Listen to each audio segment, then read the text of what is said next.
26 de abril de 1986, Pripyat, na Ucrânia. O que aconteceu aqui ficará para sempre marcado na história da humanidade como o mais perigoso e desastroso acidente nuclear. Essa é a história dele.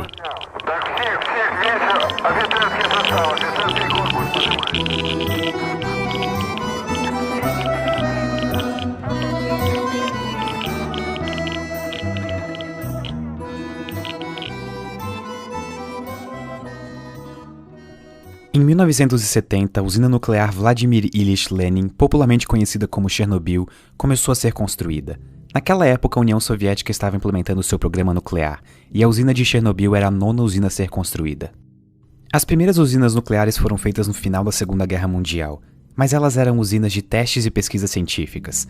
Elas não eram ligadas à rede elétrica, ou seja, elas não geravam energia para casas, apartamentos e indústrias de civis. Uma coisa importante é que logo após a Segunda Guerra Mundial, a palavra nuclear trazia com ela a imagem das bombas atômicas que foram usadas no final da guerra. E por consequência, a Guerra Fria entre os Estados Unidos e a União Soviética tornava o medo de um possível ataque nuclear uma ameaça constante. Mas uma coisa que ambos os lados sabiam é que a energia nuclear poderia ser usada para abastecer energeticamente a população. Na época, a União Soviética possuía uma vasta extensão territorial, só que com isso surgia um problema de demanda energética e de recursos econômicos. Algumas áreas eram mais afetadas que as outras, e como uma maneira de tentar levar esses recursos às áreas que precisavam, o programa nuclear soviético começou. Em 1951, a primeira usina nuclear conectada à rede elétrica do mundo começou a ser construída. Obninsk, a usina, era o orgulho da tecnologia nuclear soviética. Era a promessa de gerar energia de maneira eficiente e um símbolo de o quão avançada a ciência soviética era. Obninsk foi apenas a primeira de muitas usinas construídas ao longo de décadas, e junto dela, a primeira das Atomgrads, uma espécie de cidade nuclear construída junto das usinas cujo propósito era servir a usina nuclear. Essas cidades contavam com bombeiros, vendedores, civis, escolas, o que você imaginar. E se você acha que elas eram cidades restritas, saiba que não. Naquela época, a União Soviética não considerava usinas nucleares como algo perigoso. Inclusive existia um slogan de propaganda que era o átomo pacífico, uma maneira pensada de mudar a imagem que as pessoas tinham da energia nuclear. Pripyat foi a nona das Atomgrads e a primeira cidade nuclear da Ucrânia. Pripyat era a cidade vizinha da usina de Chernobyl, que na verdade era para ter sido construída a 25 km de Kiev, que hoje é a capital da Ucrânia. Mas por pressão popular e de diversos órgãos, a construção foi realocada para outra área, a pouco mais de 100 km de Kiev, nas margens do rio Pripyat. O local foi escolhido por ter grande disponibilidade de água, por ser às margens do rio Pripyat, e também por estar bem localizado. A cidade ficava perto de uma estrada de ferro e de uma rodovia, então o acesso à matéria-prima para manter a usina funcionando seria facilitado. Pripyat foi inaugurada oficialmente no dia 2 de fevereiro de 1970, a apenas 3 quilômetros da usina nuclear de Chernobyl. E mesmo sendo uma cidade nuclear cuja única finalidade era abrigar as pessoas que trabalhavam na usina e suas famílias, Pripyat era uma cidade bastante moderna e muito bem pensada, tanto em termos de infraestrutura quanto de paisagens. E isso faz bastante sentido porque Pripyat precisaria abrigar os 50 mil trabalhadores da usina, junto com as suas famílias, e também suprir as necessidades básicas da população. Só que ainda assim, convencer 50 mil trabalhadores a se moverem para um lugar remoto como Pripyat foi um grande desafio. É por isso que a maior parte dos trabalhadores veio direto da universidade. Por conta disso, a média de idade da população era de 26 anos, o que fazia de Pripyat uma das cidades mais jovens da União Soviética. Estima-se que todos os anos cerca de 1000 bebês nasciam na cidade, e quando eu falei que ela tinha uma estrutura surpreendente, é porque ela realmente tinha. Pripyat tinha jardins de infância, escolas de ensino fundamental e médio para quase 10 mil alunos, um hospital com capacidade para 410 pacientes, 35 parques, um cinema, estádios de esportes, academias e muitas outras coisas. De fato, Pripyat chegou a abrigar 49.360 pessoas quando o acidente aconteceu.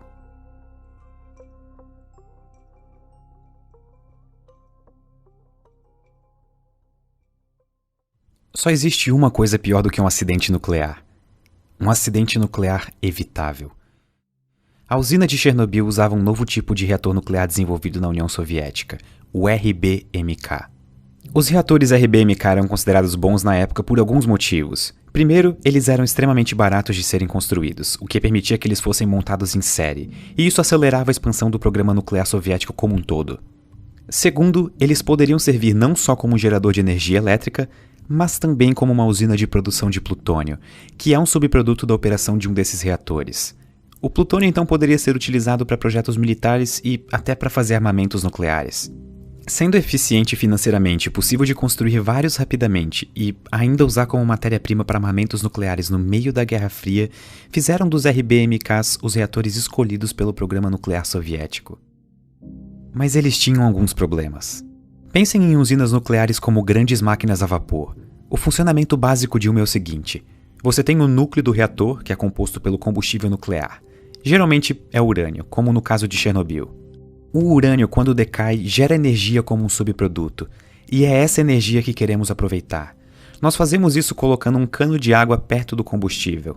A energia liberada pelo decaimento do urânio aquece a água, que então entra em ebulição e vira vapor. E esse vapor é canalizado até uma turbina e faz ela girar. É aí que a energia elétrica surge. Você pode então canalizar esse vapor, resfriar ele até ele voltar a ser água líquida e repetir todo o processo. Enquanto o urânio no núcleo do reator estiver fissionando, ele vai continuar aquecendo a água, e é esse processo que aproveitamos para gerar energia com usinas nucleares. Na sua essência, a diferença entre usinas nucleares e usinas termoelétricas de carvão, por exemplo, é que ao invés de queimar carvão para gerar energia, você está usando o decaimento dos átomos de urânio. Mas um detalhe importante que torna muito mais complexo operar uma usina nuclear é a necessidade de um moderador e hastes de controle. Se você quer gerar energia elétrica para um país, não faz sentido você deixar que o urânio decaia todo de uma vez, ou então fazer com que ele nunca decaia e a água nunca vire vapor. Para isso, você adiciona um moderador, que no caso de Chernobyl era grafite. A função do moderador é simples, mas extremamente importante.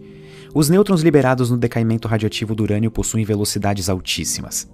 Para garantir que a reação em cadeia da fissão do urânio continue por bastante tempo, você precisa desacelerar esses nêutrons para eles terem mais chance de serem absorvidos por outros átomos de urânio, e com isso, continuar a reação em cadeia.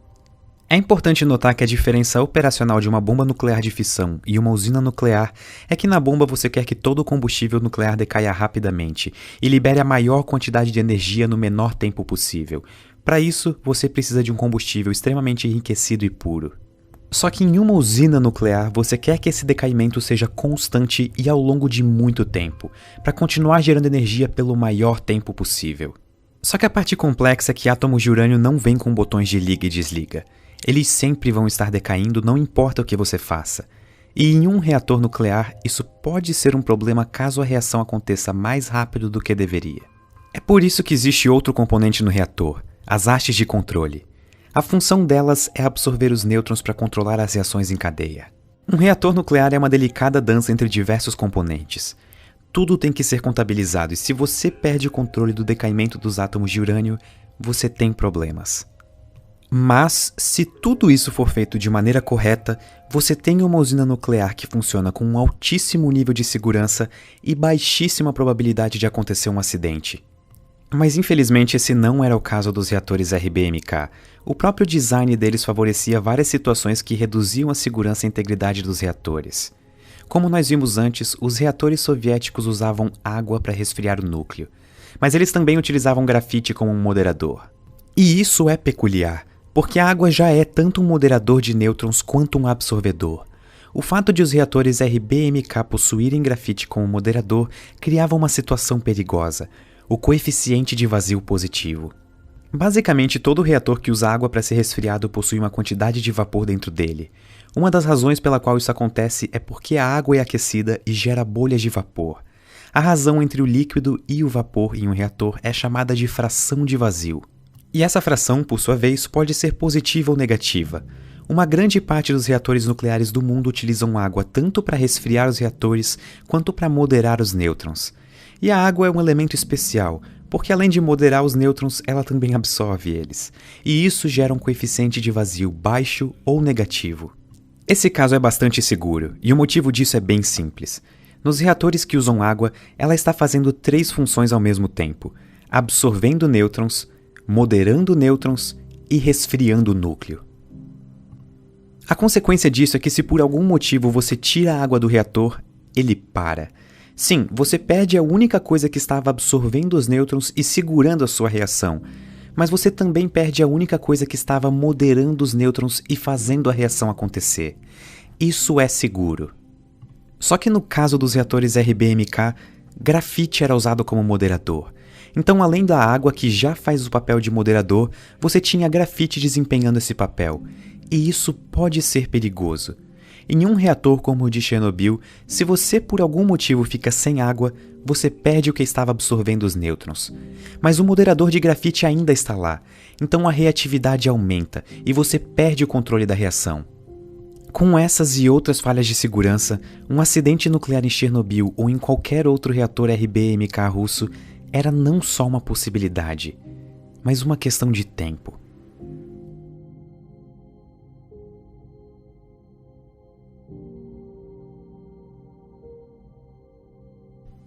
À 1h da madrugada, o reator número 4 da usina nuclear de Chernobyl estava operando normalmente. Um teste de segurança estava marcado para acontecer, coincidindo com o dia em que o reator número 4 seria desligado para manutenção. A intenção do teste era verificar como o reator operaria em uma situação de emergência. A situação era o seguinte: reatores RBMK precisam de água para serem resfriados.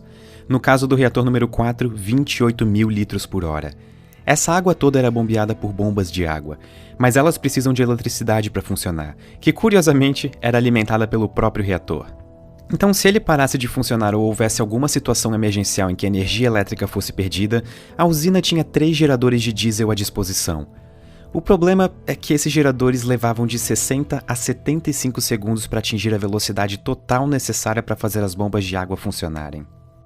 Isso significa que em uma emergência os reatores ficariam praticamente 1 minuto sem água, o que seria desastroso. Isso era um risco de segurança inaceitável. A solução encontrada foi usar a turbina que, quando o reator fosse desligado, ainda estaria girando por causa do vapor de água que ainda estaria sendo formado no núcleo. Essa turbina, teoricamente, poderia fornecer 45 segundos de eletricidade para as bombas de água, mas isso nunca havia sido testado. Então, para realizar o teste, os operadores começaram a diminuir aos poucos a potência do reator. Às 13h05, 12 horas depois do início do processo, o reator estava operando com 50% da potência normal. Às 14 horas, a última redução na potência seria feita e o teste começaria, deixando o reator operando a 30% da capacidade normal. Mas inesperadamente, os controladores da rede elétrica em Kiev pediram para o teste ser interrompido porque haveria uma alta demanda energética e, portanto, o reator precisaria estar funcionando. Os operadores de Chernobyl deixaram o reator operando a 50% da potência por mais 9 horas. Às 23h04, os controladores em Kiev permitiram que o teste continuasse. E é aqui que as coisas começaram a dar errado. O teste era para ser feito durante o dia, com uma equipe devidamente preparada. Mas naquele horário, o turno do dia já tinha ido embora e quem continuaria o teste seria o turno da noite, que não estava preparado.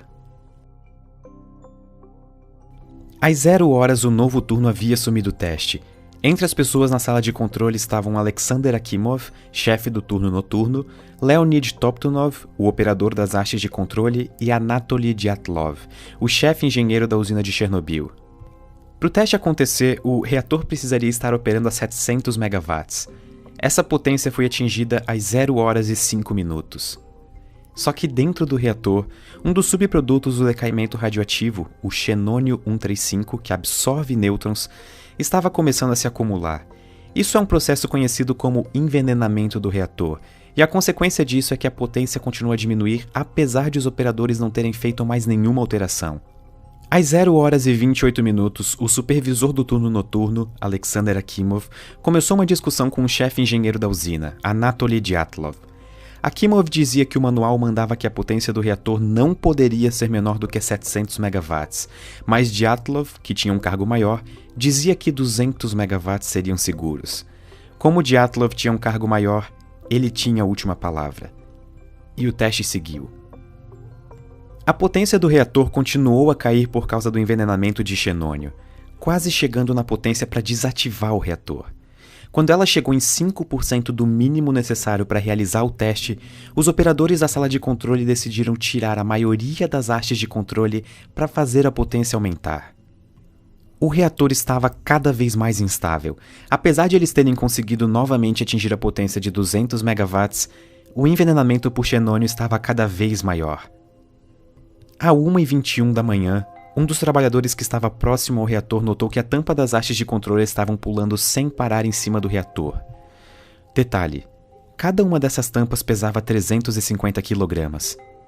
Com quase todas das 211 hastes de controle removidas do núcleo do reator, o teste começou à 1 da manhã, 23 minutos e 4 segundos. Nesse ponto, todas as bombas de água que resfriavam o reator estavam funcionando com pouca energia. Isso diminuiu a quantidade de água que conseguia chegar no sistema. E é aqui que entra o coeficiente de vazio positivo. Bolhas de vapor começaram a se formar na água que deveria resfriar o núcleo. O vapor, diferente da água líquida, quase não consegue absorver nêutrons. A reação estava completamente descontrolada. Conforme mais e mais água ia se transformando em vapor, o único elemento que absorvia nêutrons havia sido tirado do sistema, já que quase todas as hastes de controle estavam fora do núcleo naquele momento. A única coisa que restava eram os moderadores de grafite, que faziam a reação ocorrer mais rapidamente. Com o reator esquentando rapidamente e a potência aumentando sem controle, Akimov apertou o botão de emergência AZ5 para desligar o reator a 1 hora 23 minutos e 40 segundos. As hastes de controle que deveriam ser colocadas totalmente para desativar o reator travaram logo no começo. O reator chegou a 120 vezes a potência normal de operação e cada vez mais vapor estava se acumulando na tubulação. A tampa de 1000 toneladas que ficava sobre o reator é arremessada para cima por causa da explosão. O núcleo agora estava exposto. Conforme o oxigênio entrava no núcleo, o grafite que servia de moderador começava a pegar fogo. As condições no reator eram tão extremas que o ar que entrava no reator reagia com a água e o metal dos tubos e gerava hidrogênio. A segunda explosão joga detritos no ar e quebra completamente o teto do reator número 4. Pedaços de grafite do núcleo, extremamente radioativo, podem ser vistos no teto e nos arredores do reator. A liberação de radiação agora já estava fora de controle. Partículas radioativas eram emitidas a todo instante e eram prontamente liberadas na atmosfera. 2 minutos depois da explosão, bombeiros da unidade de Pripyat são chamados.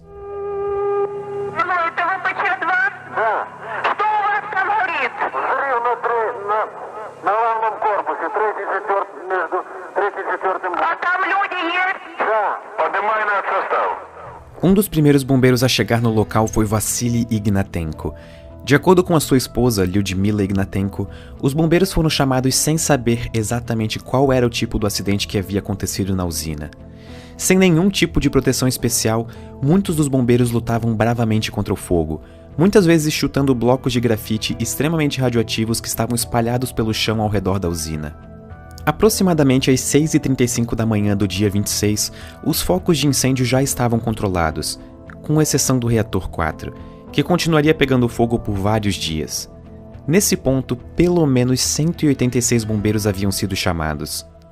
Ainda pela manhã, os bombeiros foram levados ao hospital local de Pripyat, com sintomas de síndrome aguda da radiação. Mesmo sendo uma cidade cujo propósito era servir a usina de Chernobyl, Pripyat não tinha como atender a todos aqueles bombeiros e pessoas. As roupas que eles usaram estavam contaminadas e emitiam grandes doses de radiação. Elas foram tiradas e jogadas no subsolo do hospital, e elas continuam radioativas até hoje. Durante a noite, eles foram levados para o Hospital número 6 em Moscou, um hospital especializado em radiologia. Radiação é invisível, não tem gosto, não tem cheiro e não emite som. Os bombeiros e operadores da usina logo começaram a apresentar sintomas como vômito, náusea e, em alguns casos, confusão mental. Dependendo da dose de radiação absorvida pela pessoa, esses sintomas podem aparecer após horas ou dias. No caso de alguns bombeiros e operadores de Chernobyl, isso aconteceu em minutos. O problema acontece por causa da radiação ionizante. Ela consegue tirar elétrons dos átomos, e uma das consequências disso é a alteração do DNA das células. Como resultado, elas não conseguem mais funcionar corretamente. As proteínas necessárias para o funcionamento das suas células param de ser sintetizadas. As células que compõem o seu corpo começam a morrer.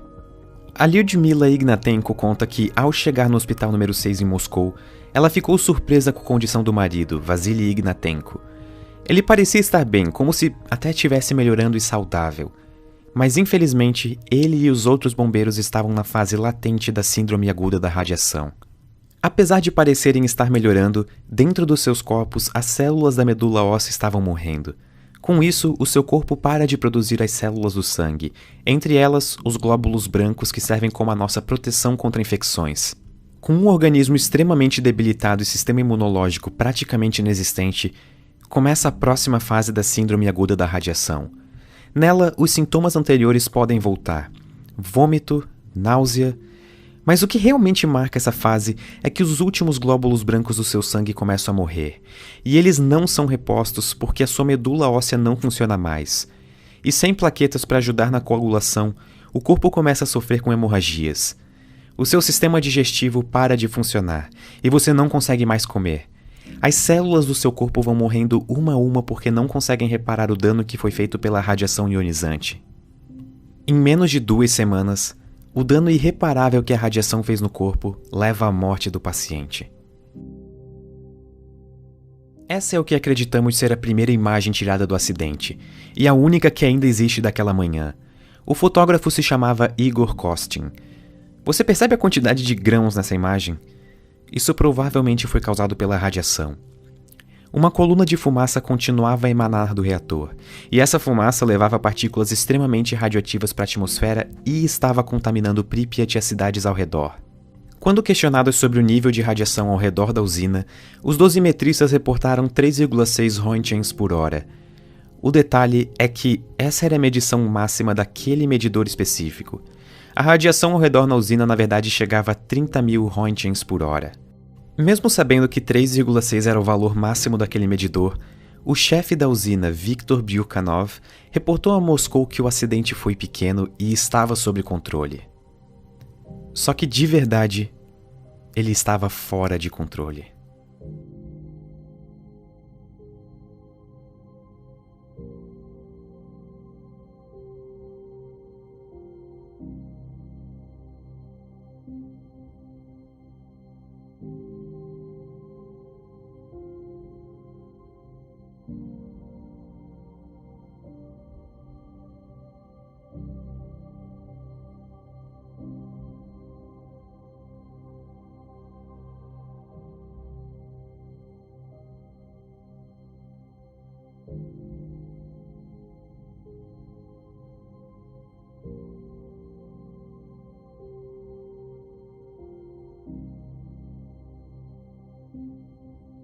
De acordo com as notas pessoais escritas por Nikolai Karpan, um dos homens que trabalhou na contenção do acidente, ainda na manhã do dia 26 as autoridades soviéticas já sabiam da dosagem de radiação na cidade e já poderiam ter evacuado a população. O que não aconteceu. O acidente nuclear de Chernobyl era um segredo de Estado, e não demorou muito para tropas e mais tropas soviéticas chegarem na cidade, que chegou até a ser cercada. Ninguém saía e ninguém entrava sem autorização.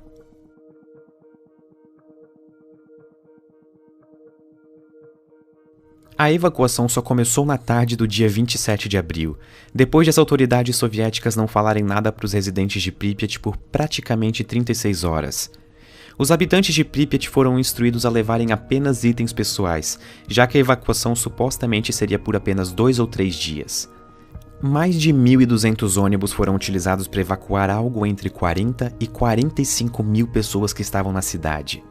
Elas não sabiam, mas nunca mais voltariam para casa.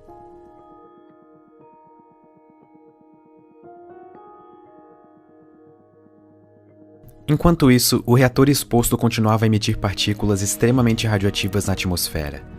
Diferente de um incêndio, um derretimento nuclear não pode ser apagado com água. Átomos de urânio não param de fissionar. A única maneira de impedir a reação em cadeia é colocando alguma coisa para absorver os nêutrons liberados. Às 10 da manhã do dia 27, um domingo, os primeiros helicópteros começaram a jogar uma mistura de areia e boro no reator exposto. O desafio era conseguir acertar o reator. Os pilotos não podiam sobrevoar ele por causa dos níveis de radiação. Vários improvisaram uma proteção de chumbo nos próprios assentos dos seus helicópteros. E no decorrer de 5 dias, 5.000 toneladas foram jogadas no núcleo. Infelizmente, a maior parte desse material não acertou o alvo, e o núcleo continuou a aquecer. Conforme o núcleo aquecia, a alta temperatura transformava concreto, urânio, areia e qualquer outra coisa que entrasse no caminho em córium, uma espécie de lava que na verdade é a mistura extremamente quente do que sobrou do núcleo derretido. Embaixo da usina existia um reservatório de água, e existia uma preocupação de que se o córium chegasse até ele, uma nova explosão aconteceria e liberaria ainda mais radiação na atmosfera. 3 trabalhadores de Chernobyl se voluntariaram para entrar na usina, mergulhar na água contaminada e manualmente abrir as válvulas para tirar a água do reservatório. Não era esperado que eles voltassem. A missão foi um sucesso e eles conseguiram encontrar a válvula. Os riscos subsequentes de mais uma explosão foram eliminados por esses 3 indivíduos. E, surpreendentemente, ao contrário do que foi amplamente divulgado, todos os 3 sobreviveram, e 2 deles vivem até hoje.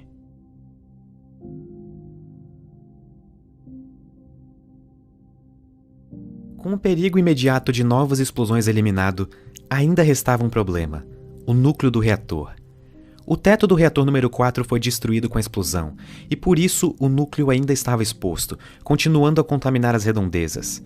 Para acabar de vez com esse problema, uma solução prévia foi pensada: construir uma estrutura, uma espécie de sarcófago, que selaria o reator do ambiente ao redor. Mas para começar a construção, os arredores do reator ainda precisavam ser limpos para ficarem mais seguros para os trabalhadores. A explosão colocou aproximadamente 100 toneladas de detritos radioativos no teto da usina. A única maneira de tornar possível a construção do sarcófago seria limpando esses detritos antes. No começo, as autoridades soviéticas tentaram usar robôs para limpeza. Um deles era uma versão modificada dos robôs do programa espacial soviético, construídos para serem operados na Lua. Em um momento, até um robô especial alemão chegou a ser utilizado. Mas tinha um problema: os robôs paravam de funcionar por causa da radiação. Ou a radiação acabava com os circuitos eletrônicos dos robôs, ou eles ficavam presos nos destroços. Era uma situação delicada. Em um estágio do processo, chegou-se à conclusão de que os melhores robôs que existiam eram seres humanos. Os chamados biorobôs. Pessoas tiveram que fazer o trabalho que nem robôs conseguiam fazer. Eles faziam parte de um grupo conhecido como liquidadores, cuja função era ajudar na contenção e recuperação das áreas afetadas pelo acidente. Vestidos com roupas especiais, eles usavam pás e só podiam ficar de 40 a 60 segundos no telhado do reator removendo destroços. No final desse intervalo, eles eram pagos e enviados para casa. No final do processo de limpeza dos telhados, apenas 10% foi feito por robôs. 90% dos destroços foram retirados por seres humanos. Ao todo foram necessárias quase 5.000 pessoas para o serviço. Os trabalhadores receberam, em média, 5 vezes a dose de radiação que uma pessoa recebe em um ano nesses 40 segundos no telhado. E foram eles que permitiram o início da construção do sarcófago. Enquanto o sarcófago era construído, um dos maiores feitos de engenharia do século, helicópteros dispersavam pelas áreas afetadas uma solução cujo propósito era fixar as partículas radioativas no solo. Esse solo seria cavado e colocado em outros lugares, descontaminando a região. Todas as estruturas da cidade, incluindo prédio, ruas e o próprio chão, tiveram que ser descontaminados. Nada entrava ou saía da cidade sem antes receber uma meticulosa inspeção em busca de contaminação radioativa. O que fosse muito difícil de ser descontaminado, como casas, era tombado e enterrado. Mais de 600.000 pessoas trabalharam ao longo dos meses seguintes ao acidente na descontaminação das áreas afetadas.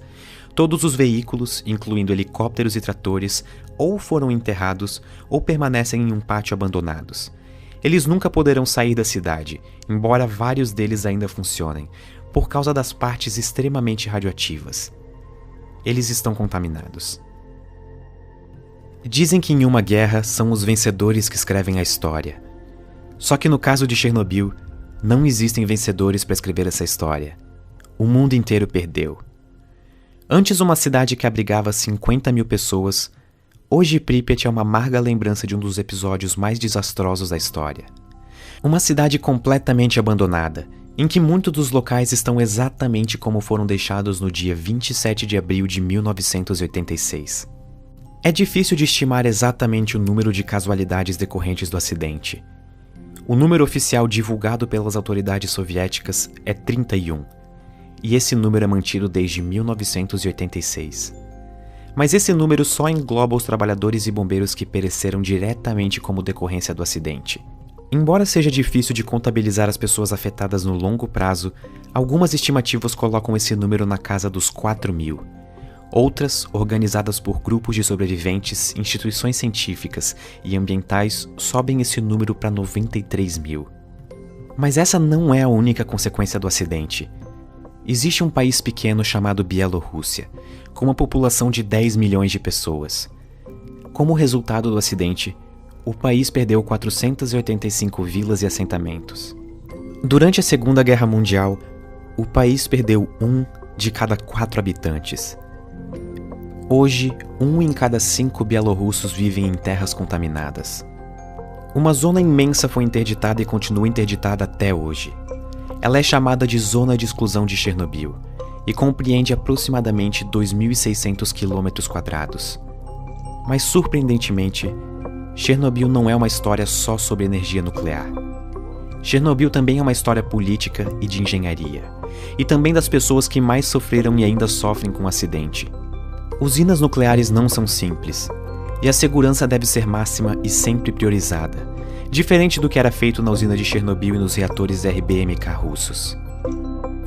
Pripyat é um testemunho perpétuo do preço que se paga quando não fazemos nada disso direito.